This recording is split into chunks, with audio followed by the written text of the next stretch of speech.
welcome to Jim and Ben's Movie Adventures. My name is Ben, and with me is... Anaxunamun. Classic choosing the Lady Mummy. The Lady Mummy's name is the best name in this whole movie. So yes, there's Imhotep, but I just love hearing him say Anaxunamun, and he's got the eyes that pop as he does it. It's just Well, there's something sometimes very there's special no about eyes, it. they're just holes. But, That's true. Sometimes it's just holes in his face. And that's because this week we watched 1999's The Mummy, starring Brendan Fraser. Oh, really? Okay, yeah. Yep. That's how I pronounce it, so that's great.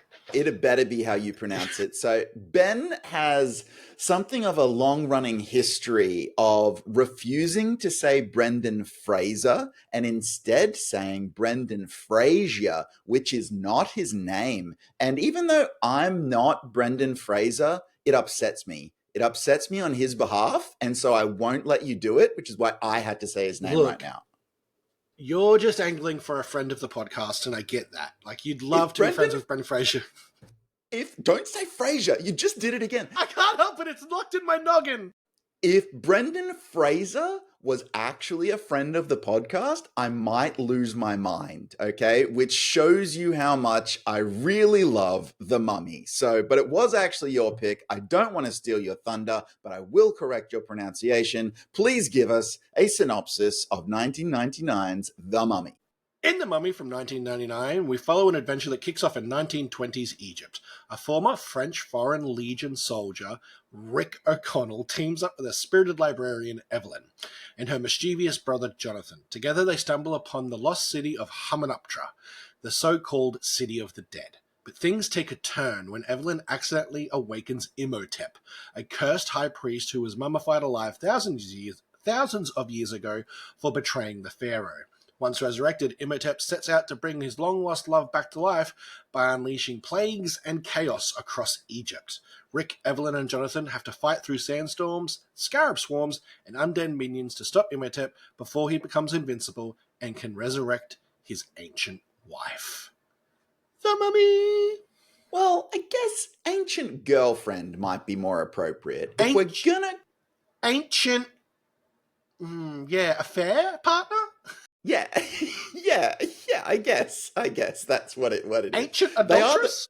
They are the villains, so they're not fully above board with what they're doing. But like most compelling villains, they have a rooted reason in their villainy, and that is love. Tell us less about love and more about the statistics for this cinematic delight. Well, you're missing out because I am an expert on romance, but if I must, I'll stick to the facts. Released in 1999, directed by Stephen Summers. Sommers. I corrected myself.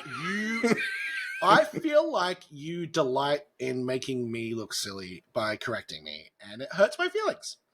Okay, well, that was just very real, and it brought me down. So, I hope that's not true. It's very much not true. Stephen Summers. There is a Stephen Sumner, though, isn't there? What's he do? I don't know. Stephen Summers, who has also directed Van Helsing, Deep Rising, and G.I. Joe, Rise of Cobra. G.I. Joe, The Rise of Cobra. Screenplay by Stephen Summers, Lloyd Fonville, and Kevin Jarre. Cinematography by Adrian Biffle. That's a great name. Starring... Did you say Biffle? I did say Biffle. Is that his name? His name's Biddle. I don't even have the notes in front of me. You can't... Biddle. That makes more sense. Biffle's weird. Starring Brendan Fraser, Rachel Weisz, John Hannah, Arnold. Oh, I'm not going to get this one. Vosloo. I don't know. I probably got that wrong, to be honest. And I've always said Vosloo, but I don't know. Jonathan Hyde and Kevin J. O'Connor. Music by Jerry Goldsmith. Runtime of 125 minutes. Budget of $80 million.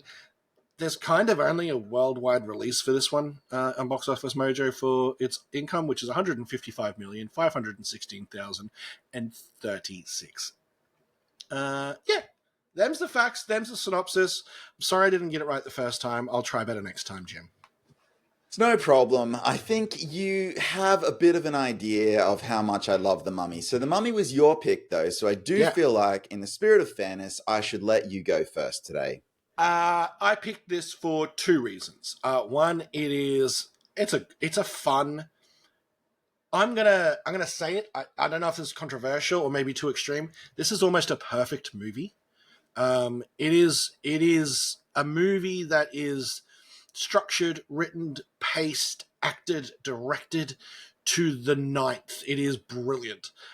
So that's one very easy reason to pick it. Second is, I actually have a bit of an emotional connection to this movie. As a child growing up, I had a grandfather who really loved kind of like John Wayne westerns, old adventure films, and all that sort of stuff.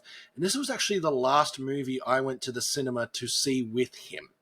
And he loved it too because it kind of dug into all, like I said last podcast when we were talking about Sky Captain, it dug into the nostalgia. And I think this movie digs into the nostalgia and modernizes it in such a fantastic way. And yeah, so the emotional pick, and also just like maybe one of the best movies of its genre type ever made. Yeah. Yeah, I think Brendan Fraser does a fantastic job of being someone who presents as super capable but funny. And even Jonathan Hyde's comedic character is fantastic. And Rachel Weisz does a great job of like the damsel who has intelligence and moxie and all that sort of stuff. I love this movie. Yeah, look, I would agree. I do have some things with the movie that we should There definitely always talk are. about because there's always stuff, right? But I think The Mummy's excellent. I really love it. I always have. What I do find interesting about it is this movie is a stealth action adventure movie. And I say stealth because if you look at the marketing on its release. And if you look at the way it was classified upon its release, it was pushing much further to the horror crowd. And that is actually not correct when you look at the total sum of the movie. This is absolutely a throwback action adventure movie in the serial format that very much goes with the Indiana Jones style adventurer and model in a lot of ways. And I do find it really interesting that they didn't actually market it that way at the time. They, for some reason, didn't feel like that was palatable. And to the point where horror fans actually seeing the movie were enjoying this adventure film, but really it probably stopped some adventure film fans from coming along to see it because they thought it was more of a horror movie. And I obviously have over time, that totally just evened out, and people just went, "Look, this is a great movie. We love it, right?" But I do find that really quite fascinating that they went that way. It's kind of genius marketing because you couldn't do it the other way without causing an uproar. If you Mm. marketed something as an adventure movie and people went and it was a horror movie, people would lose their minds. But you're right. You market something as a horror themed thing and they come in and say, well, it's actually more of an action adventure Indiana Jones thing with horror themes. It works going back the other way. So maybe you kind of capture more people doing what they tried to do rather than like their net kind of extended past their target audience and pulled those few people with them.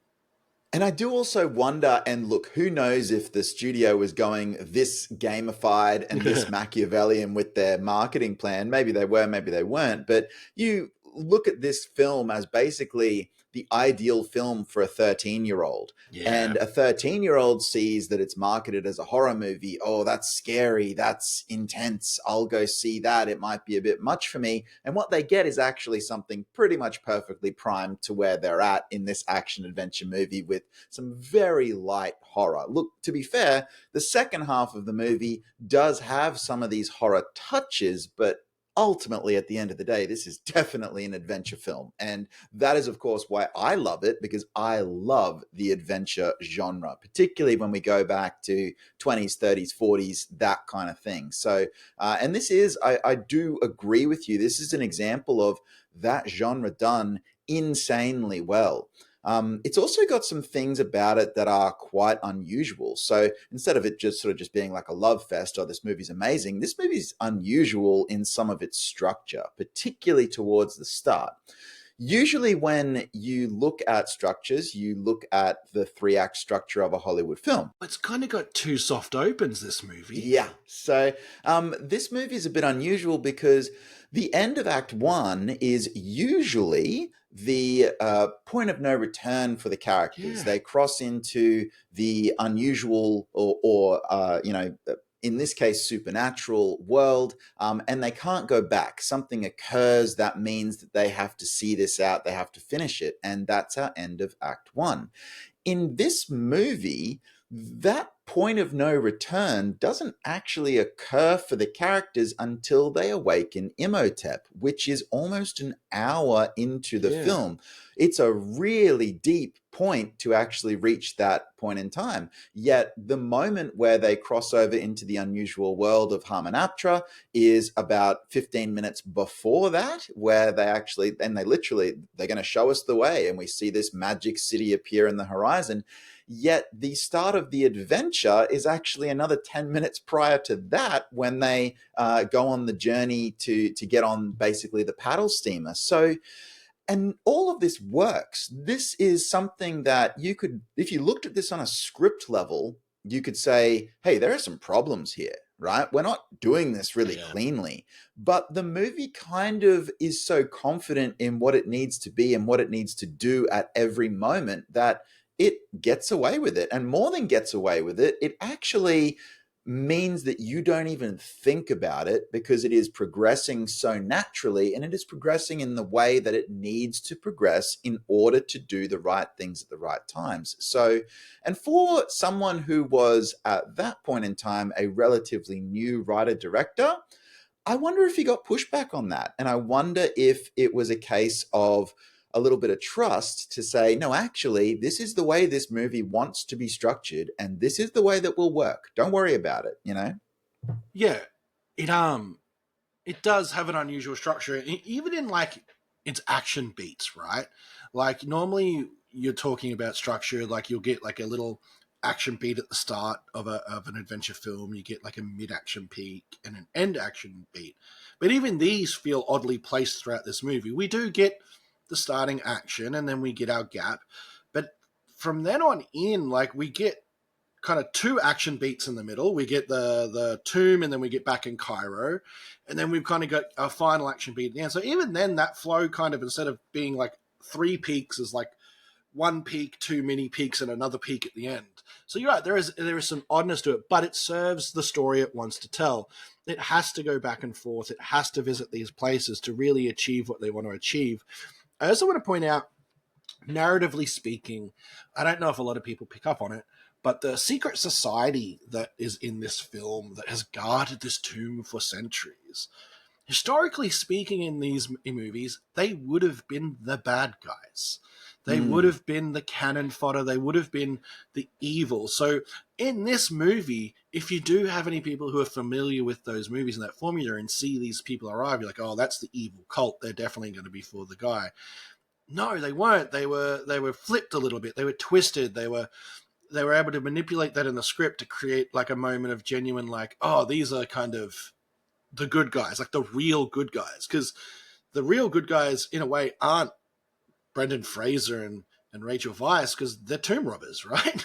Yeah. Like they're ethically, like they're good people, but it's the guys trying to keep it all together that would normally be traditionally portrayed as the bad guys in this film. Also, There's this film definitely does not like Americans.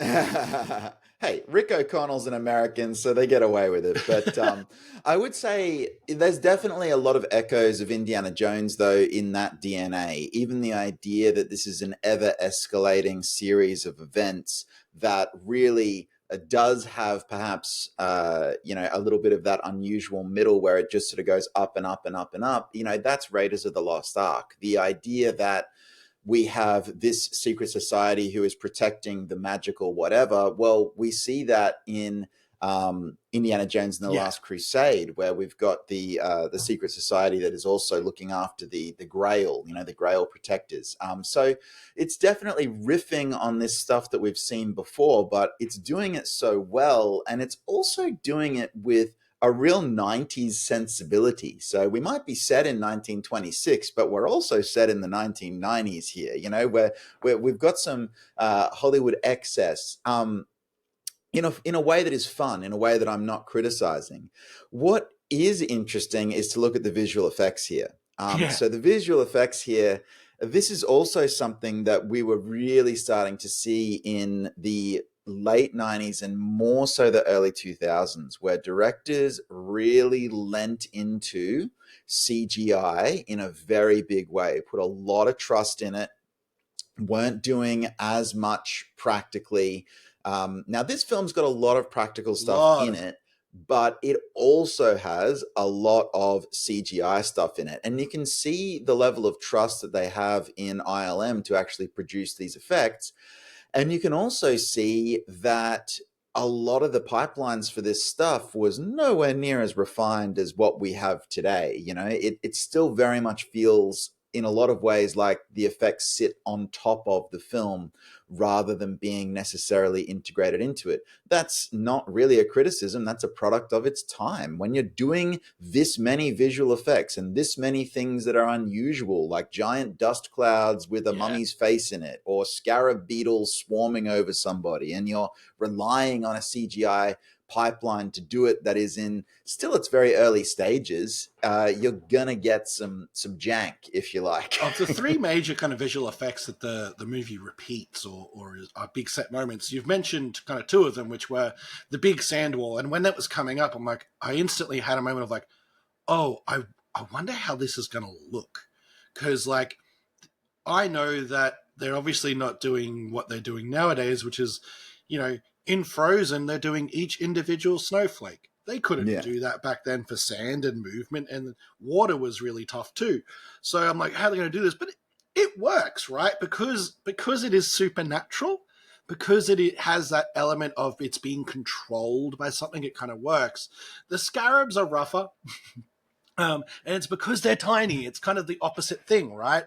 They're a small effect, and especially when the most maybe horrific thing that happens in this movie is when they get under people's skin. That doesn't look the greatest. It almost looks like an old school kind of effect you'd see on like 90s TV of like just bending the image so that it looks like something is bulbing.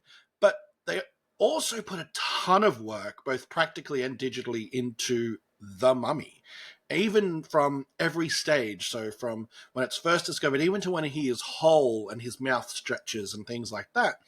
And look, hold up's not the right word, but they're still impressive because you think about when it was done and how it looks Yes. now, and you're like, that was really good work being done. Absolutely. And it's really also something where this is serving the story, and the story and the characters are what we really care about. And in a way, much as this movie is a stealth adventure film, this is also a stealth love story. The Yeah. key of this entire film is the dynamic between Rick and Evie, and it works beautifully. It's something that is really enjoyable to watch. These two actually fall in love over the course of this adventure. And that probably sounds, weird to dudes who are nearly 40 years old talking about this actually being the heart of the film, but it's a stealth love story and it works really well. It's the part that you are the most invested in is how will these two characters go? How will they fall for each other? How will they survive together this sort of Well, adventure? we've So, spoken about love stories and things in other movies that we've done on this podcast, and I've been critical of some of them and things like this, but this one never stops the story. It never halts the action. It's all built into the same mechanism. So you get these quiet moments where they're camping or doing something between the action, or you get these moments where Rick does something dangerous to save Evelyn, or you get these moments where she just looks a little longer or gets a bit goofy or embarrassed, but it never halts the action, and it feels very natural between the two. They have a fantastic chemistry. yeah, absolutely. So, and I think as well, one thing that is really clever about this movie is the idea of its humor, because this is actually a film that is perhaps surprisingly careful with its humor. if you look at some of the gags, if you like, and I'm saying that not referring to stunts now, but literally gags, things that are Comedic humorous bits. and comedic bits, as the movie progresses and as you get more invested and as things get darker, the comedy gets broader and it gets bigger and it gets more over the top and it gets more silly. And it's the idea that, yes, there are jokes even at the start, but it lures you in. It establishes its credentials, if you like, by trying to convince you in that first 40 minutes that we are doing elements of serious adventure with a few jokes here and there thrown in. And they just get more and more absurd the more the film progresses. Like, even at the halfway point, there's literally a joke about the idea that, like, and this is where it really starts to come, right? We're about halfway through the film, and there's this supernatural wind which, like, flicks the fire and flicks all their hair, and Brendan Fraser actually makes a joke about that keeps happening around here, and I'm like, that is a super broad joke. Like, it's insane, really. It kind of breaks the realism of the world a little bit, but by that point in the film, you are so invested, you are so on board, you are so having a good time that you can deal with that, and that then only progresses as you get towards the finale, where it even gets broader, it even gets sillier at certain moments. The comedy also kind of rests on the shoulders of three characters in this movie, and they do comedy in three different ways. So the first is the brother Jonathan. The second is Benji, the evil sycophant of the mummy, I and love that performance. Can I oh, just it say, is it's magic. And yeah, the third is kind of the reason we're watching this movie, and that is Omid Dajali, the jailer. Um, so you get Dajali, who is his character is oblivious to what he is. Like, he's like, I'm going to get money, and everyone's looking at him going, this guy is a fool, and he acts like a fool, and that sort of stuff. You get Benji, who is this cockroach. He is the ultimate survivor. And I think the two classic scenes with him is, the first is the sinking of the boat. And they're on the other side of the river. He goes, hey, O'Connell, I've got all the horses. He's like, yes, hey, Benji, I'm on the right side of the river. Or you're on the wrong side of the river. And yeah, you get this moment where he kind of just looks and goes, ah, like, it's a big deal. And then when he first meets the mummy and he's praying, and he's yeah, like, pulls out a thing. Okay, no, it's not that god. Pulls out the next necklace. And he's just like, whatever it is to survive, he will do. He is so kind of weak and boneless, but the comedy flows from those moments. And then Jonathan is just this fop, this dandy who is capable, but is clumsy and is oafish and is a little bit kind of selfish, but in a charming way. His humor comes from his charm as juxtaposed to his action. And I just think it's having those three in there, with O'Connell doing his bit as well, or Brendan Fraser doing his bit as well. But those three guys really drive the comedy in this movie, and they drive it so well. yeah. It's this film, which is, again, like I say, it's marketed as horror, but it's a stealth adventure film because that's really what it is. It's a stealth romance because that's also what it is. It's also this stealth comedy because there's heaps of comedy in it as you actually go through, and you put the whole thing together, and then you start to look at that structure, and you go, well, that structure's a little odd, and where's that act one ending? And there's so much about it that shouldn't work. And then it works, and it works so well, and it works well on repeat viewings. And it's something that I enjoy every single time I return to it, and I return to it fairly frequently. So this is definitely a movie that I can put on almost at any point in time and feel like I've found old friends and I'm enjoying myself again. It's it's a movie. I have probably been a few years since I watched it, but it's in that category of movies that I kind of used to call ooh movies, and like, ooh, that movie's on. I'll watch that movie. Like when TV used to be a thing, and you catch Jurassic Park, or you catch The Mummy, or you catch Terminator 2. That was on TV for a lot for some reason. You go, I'll watch the rest of this movie. I've just found it. I'm not going to do anything else now. Like, it's a special category of movie. Like a movie that you can kind of come into it at any part of the movie if you've seen it before and go, oh, I'm just going to watch the rest of this movie. This movie is great. Yes. It That takes a special kind of movie. I do also think as well, there's a lot to respect in terms of its production because when you look here at that budget of $80 million Yeah. and then you look at what they're actually able to achieve for that, when you look at the combination of practical effects and digital effects, you go, that's impressive. That's actually, you got a lot of bang for your buck with this particular film, given all that you were doing. But at the same time, you can also, I think, see that they wanted to do more. Yeah. This is a film where you could see the ambition and you can almost feel that they felt somewhat limited by their constraints here because they're being very careful about what they show and where they are and how much of the world you see in each individual shot, even how many cast members we're looking at in each scene in order to keep that budget, keep that production somewhat tight in order to get so much up there on the screen. So, and that's really, I think, where you start to get into the Mummy Returns, where you go, okay, what's everything we just wanted to do, and for better or worse, let's do it now. I was curious. I just looked it up. I was curious about where this was filmed locationally because after a certain period of time, it actually became kind of difficult to film in Egypt for any large portions for various different reasons. But I should have worked it out. It was filmed in Morocco. I was going to say, I would have guessed Morocco. Yeah, Morocco. And obviously then like the United Kingdom, where they did kind of like the water stuff and bits and pieces like that. But yeah, they filmed in like Marrakesh and there was a couple of abandoned forts that substituted for Hamunaptra and things like that. But yeah, even those locations though, like they used so well, right? They used what they had there. I feel like they probably wanted a little bit more. If I was doing it, you want more in the mummy's tomb. You'd want that to be a bit more elaborate. You'd want that to be a bit more Indiana Jonesy, if you will. But I think them holding back in that area was also very smart because it wasn't the tomb that was this character, right? It was the mummy itself.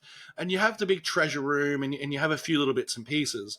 But yeah, I was thinking about that when I was watching this. I'm like, in my head, the tomb was a much bigger thing. Yeah, well, you do get some larger spaces in the sequel as well, so you could be Yes. thinking of that in Mummy Returns. Yeah. But in terms of that production, though, I also want to mention something else that I think, again, this is just praise, praise, praise, but I think the film does really well, which is that of lore, Lore.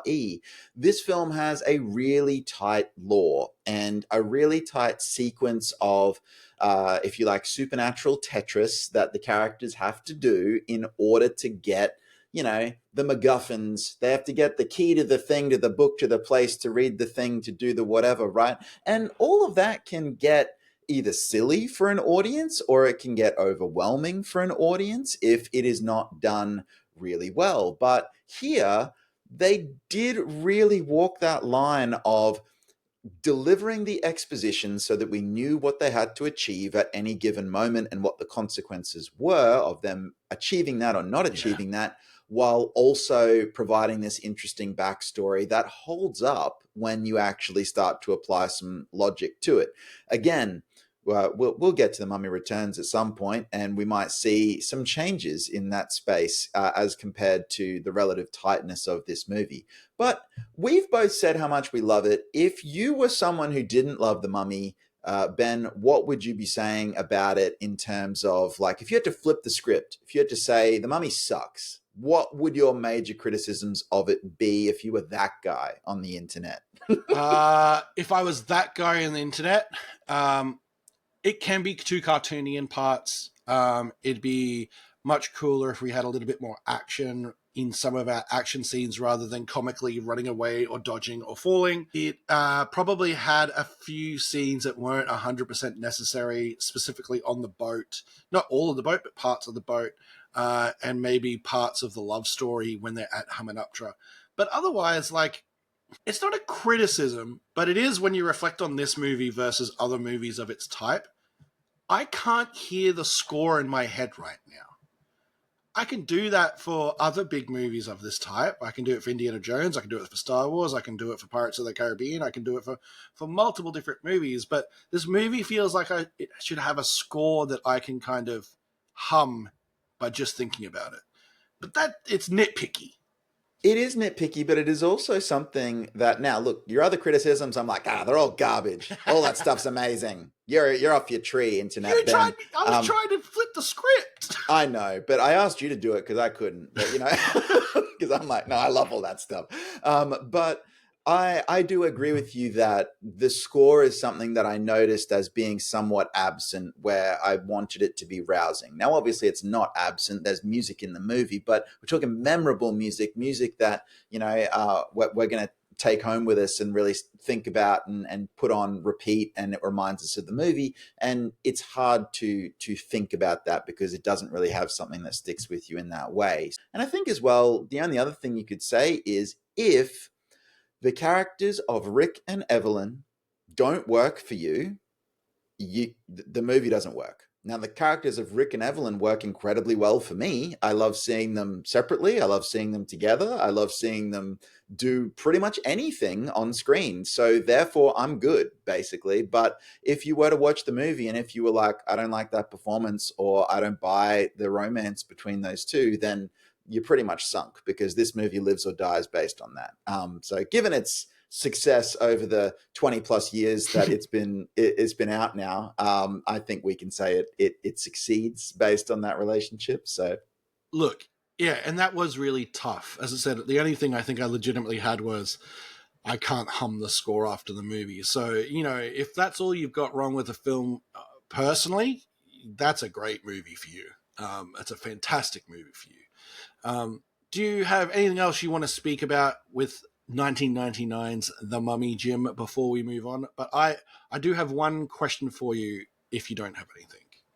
No, hit me with your question, because I'm kind of excited to tell you about what I want to do next here. So, do you know how many movies on IMDb share the exact title of The Mummy? I only know of 3, but there's probably a lot more than that. There are 9. Wow. And it almost tripped me up twice on Box Office Mojo. I'm like, that's way too much. That's way too small domestically for this movie, and way too big international. No, that's Tom Cruise's The Mummy. Okay. Yep. No worries. But yeah, no, I just found it interesting that there can be so many movies with the same title. I don't know what the record is for movie with the same title the most, but I'm going to look that up, and I'll have that for next podcast. I guess you've actually just reminded me of one thing. I do have one kind of interesting fact and bit of Hollywood legend and lore that I will sort of end with, for my part at least. I like an interesting fact and LORE. Yeah. So basically, Universal, the studio, wanted to do this kind of adventure movie all through the 90s. And we know this because if you read the biography of Peter Jackson, he was actually, prior to Lord of the Rings, he was trying to set up King Kong with Universal. And Peter Jackson's King Kong script was very similar in tone to what we eventually got with The Mummy. And you can actually read that script. If you want to be a super nerd like me, it was on the King Kong special features for the extended edition. You could look at their original script, and, it's very similar. It's that old world setting. It's the adventurer. It's the humor. It's the biplanes. It's the all of this stuff that we would eventually see in The Mummy. And that film didn't end up getting made, but there was, I don't want to say accusation, because it was never quite accusation, but there was definitely some light noticing in the Peter Jackson camp that, we tried to get a movie up of King Kong in around 1996 that is startlingly similar in tone and execution to 1999's The Mummy. Was there maybe some inside shared DNA between these two projects that one led into the other. So I'm not going to say one way or the other, and nobody knows. The point is, it's kind of cool to think that, you know, Universal was trying to get this type of film up off the ground, and this was not their first attempt. It was just the one that went. So I always liked that as a fact. And gee, I'd love to talk to some insiders at Universal and get the real story. You know, did they show Stephen Sommers that script? Has he never seen it before? And this is a wild accusation and absolutely unfair. Who knows? You know, point is, I love The Mummy. Very interesting. And you know what else is going to be very interesting after I tell everyone where they can find us? What we're doing for our next film. But before that, if you want to listen to anything or watch anything that we've done, it's really easy to do. You type in Jim and Ben's Movie Adventures, YouTube, Spotify, or iTunes. Once you do find us, and if you do like us and you do like other things we do, please like, comment, and subscribe. In those comments, let us know your favorite 90s action adventure movie. Let us know whether you think this is too far into homage or perfectly mixed balance. We'll tell you you're wrong because this is an amazing movie, and we've said that over and over in this podcast, but we'll do it in a very polite and constructive way. If you want to follow us on any sort of social media, you can do so in two places, Jim_and_Ben on Instagram and Jim and Ben's Movie Adventures on TikTok. Thank you so much for listening to us. And now for a message from Jim. So, look, obviously we usually then pick the next movie, but Ben and I decided that we were going to try something a little different, and we were going to see if the listeners liked it. Listeners or viewers. We tend to get more listeners than viewers. So, look, point is, if you are a regular consumer of our podcast, we hope you like this idea. We're going to try and take us on a bit of a theme with our movies. So we started with The Mummy, and we're going to take a bit of a look in the next couple of picks at some other movies by Stephen Sommers, that the director of The Mummy, to sort of take us through this period in time where he was doing some interesting stuff. And of course, there is no better way to follow up The Mummy than Stephen Sommers' very next film. So I am choosing The Mummy Returns. Okay, so we're literally going to go from The Mummy to The Mummy Returns, and we're going to see what happened in those couple of years between The Mummy and The Mummy Returns, because much as they're similar, they are also very different. Yeah. And that's definitely worth talking about. Well, I'm looking forward to seeing The Mummy Returns, and this is going to sound wild, but out of the three Mummy movies, it may be the one I've seen the least. Really? I got a lot of memories of the Jet Li one for some reason. Yeah, I'm looking forward to it next week. Thank you so much for watching the podcast with us. Thank you so much for watching The Mummy. And if you haven't watched The Mummy, get out there and watch it. You crazy, crazy kids. But otherwise, thank you so much and have a great day, evening, night, or morning. All of those things.